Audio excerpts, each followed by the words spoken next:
महाभारत का युद्ध भारतीय महाकाव्यों में एक अद्भुत घटना है जिसमें भगवान श्री कृष्ण ने धर्म और नीति के अर्थ को पूरी दुनिया के सामने रखा। द्वारिका में रहते हुए उन्होंने धर्म और राजनीति के कई महत्वपूर्ण पाठ सिखाए। उन्होंने बताया कि धर्म की राह पर चलकर भी कठिनाइयों का सामना किया जा सकता है। उनके टीचिंग्स ने पांडवों और कौरवों दोनों पर गहरा प्रभाव डाला।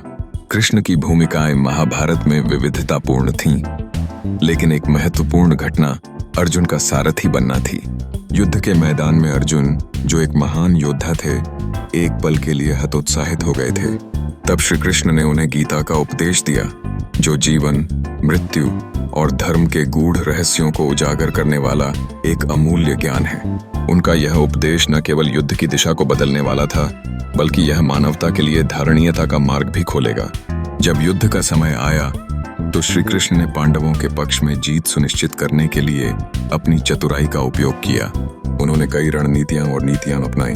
श्री कृष्ण ने न केवल युद्ध की राजनीतिक चालों को संभाला, बल्कि उन्होंने अपने राधेयों की हिम्मत भी बढ़ाई। अपने धैर्य और साहस से उन्होंने उन्हें सिखाया कि युद्ध केवल बाहुबल से नहीं, बल्कि बुद्धि और नीति से भी जीता जा सकता है। महाभारत का युद्ध भले ही पांडवों के लिए जीत लेकर आया, लेकिन इसके परिणाम बेहद विनाशकारी थे। कौरवों की हार के बाद गांधारी ने अपनी पीड़ा का इजहार करते हुए भगवान श्री कृष्ण को शाप दिया।